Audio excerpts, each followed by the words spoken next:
Hello, it's Keroy here. How is everybody doing? I'd like to read to you a poem called The Search is Over on page 159.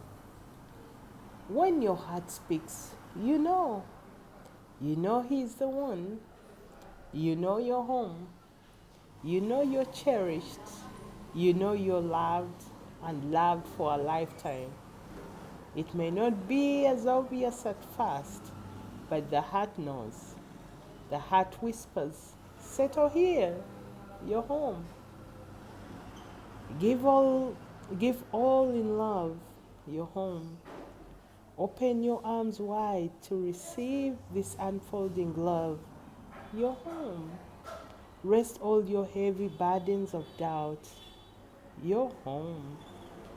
Plant your flag, believe and trust in this love, you are home. Home is where my heart is, and my heart is with you. I'm home.